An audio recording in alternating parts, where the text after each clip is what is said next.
अगर मुसलमानों को पाकिस्तान नहीं दिया जाता तो जिहाद शुरू होगा, डायरेक्ट एक्शन।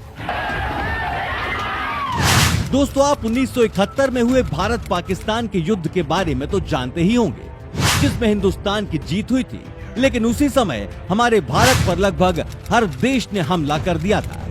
लेकिन क्यों पूरी दुनिया ने भारत पर हमला किया था और कैसे भारत इस हमले से बच पाया, इन सब के बारे में जानने के लिए आप इस वीडियो को आखिर तक जरूर देखिएगा। दोस्तों, बात शुरू होती है 1971 के युद्ध से 2 दिन पहले से, जब पाकिस्तानी सेना ने बिना बताए भारत पर हवाई हमला किया, जहां इंडिया का काफी नुकसान हुआ। लेकिन 2 दिन बाद जब भारतीय सेना ने जवाबी हमला किया तो पाकिस्तान की हालत खराब हो गई और वो बुरी तरह से हार रहा था। अपनी इज्जत बचाने के लिए पाकिस्तान ने अमेरिका से हाथ जोड़कर मदद मांगी।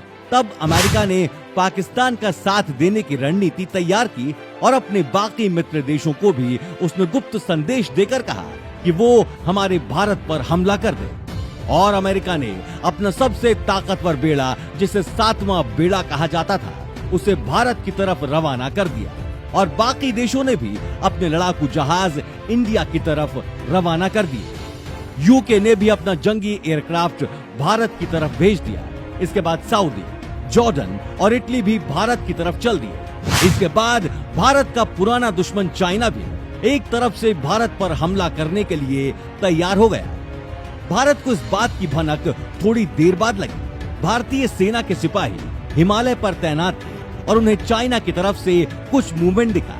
लेकिन सर्दियों के मौसम और पहाड़ों पर भारी बर्फबारी की वजह से चाइना को वहां से पीछे हटना पड़ा। इस सभी के बीच भारत की खुफिया एजेंसी को इस बात की खबर मिली कि अमेरिका का 7 ट्रोप और बाकी देशों के जंगी जहाज इंडिया की सीमा के काफी नजदीक आ रहे हैं। और यहीं से शुरू हुई एक ऐसी कहानी जिसने अमेरिका और बाकी देशों के रोंगटे खड़े कर दिए और 2 देशों की मित्रता की एक मिसाल कायम की।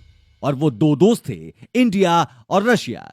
जब इस बात का पता रशिया को चला कि उसके मित्र देश भारत पर सभी देश अटैक करने वाले हैं, तब भारत की तत्काल प्रधानमंत्री इंदिरा गांधी ने रूस के राष्ट्रपति से संपर्क किया और उनसे मदद मांगी। क्योंकि भारत और रशिया के बीच एक कॉन्ट्रैक्ट हुआ था कि अगर किसी भी देश पर बाहर से अटैक होता है तो वो दोनों देश आपस में एक दूसरे की मदद करेंगे। लेकिन भारत को इस बात का डर था कि रूस हमारी मदद करेगा या नहीं। इसलिए भारत ने खुद ही एक रणनीति बना ली कि वो सभी देशों से अकेले ही लड़ेगा। भारत ने 7 ट्रोप के सामने अपना एयरक्राफ्ट INS विक्रांत उतार दिया, जो 7 ट्रोप से काफी छोटा था। उस समय भारत के पास एकमात्र एयरक्राफ्ट कैरियर था और अब इस समय भारत की नौसेना लड़ने के लिए बिल्कुल तैयार थी। लेकिन उसी बीच कुछ ऐसा हुआ जिसने अमेरिका के रोंगटे खड़े कर दिए और अमेरिका को वहां से पीछे हटना पड़ा। तो इस बीच क्या क्या हुआ, चलिए जानते हैं। रशिया को जैसे ही पता चला कि अमेरिका का 7 ट्रोप इंडियन ओशियन में घुस चुका है, तो उसने बिना देर किए अपने एयरक्राफ्ट को भारी परमाणु से लैस करके इंडिया की तरफ रवाना कर दिया। बाकी देशों के जहाजों को चारों तरफ से घेर लिया, जिनमें जॉर्डन, इटली और फ्रांस को उसने सीधे चेतावनी दे दी कि अगर भारत पर आपकी तरफ से कोई गोलाबारी होती है तो आप भुगतने के लिए तैयार रहना। और चाइना भी पीछे हट गया, क्योंकि उसे पता था कि रशिया चीन के जिनजुआंग शहर पर कभी भी हमला कर सकता है। रूस ने आधे से भी ज्यादा देशों को ठंडा कर दिया, लेकिन यूके और अमेरिका के ट्रोप इंडिया की तरफ बढ़ रहे थे। यह देखकर रशिया ने यूके की तरफ अपनी 5 पनडुब्बियों की मदद से यूके को मेडागास्कर के पास घेर लिया।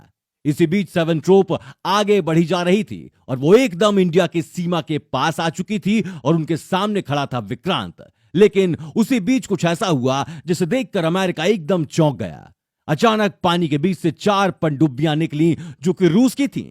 उन्हें देखकर अमेरिकी सेना की हालत खराब हो गई और अमेरिका समझ गया कि इस समय इंडिया की रक्षा करने के लिए रूस इंडिया के साथ है। और अमेरिका भली भांति जानता था कि रूस कितना ताकतवर देश है और वो अगर रूस से लड़ाई लड़ता है तो नुकसान उसका ही है, क्योंकि रूस उस समय बहुत ही विशाल और न्यूक्लियर पावर से लैस था। इस कारण अमेरिका को वापस जाना पड़ा और यही कारण है कि हमारे रिश्ते रशिया से इतने मजबूत हैं। तो दोस्तों, ये वो घटना थी जिसमें इंडिया के लिए रशिया पूरी दुनिया से लड़ने के लिए तैयार हो गया था। और यही नहीं, 1998 में भारत ने अपना पहला परमाणु बम परीक्षण किया था, तब सभी देशों ने भारत पर प्रतिबंध लगा दिया था। उस समय सिर्फ रशिया और इजराइल ही ऐसे देश थे जिन्होंने भारत का खुला समर्थन किया था। तो दोस्तों कमेंट में बताइए कि आपको ये वीडियो कैसी लगी और आपको क्या लगता है कि रशिया और इंडिया की दोस्ती कब तक चलेगी। अपने दोस्तों के साथ ये वीडियो शेयर कीजिए और उनको भी बताइए कि रशिया और इंडिया की दोस्ती कितनी गहरी है।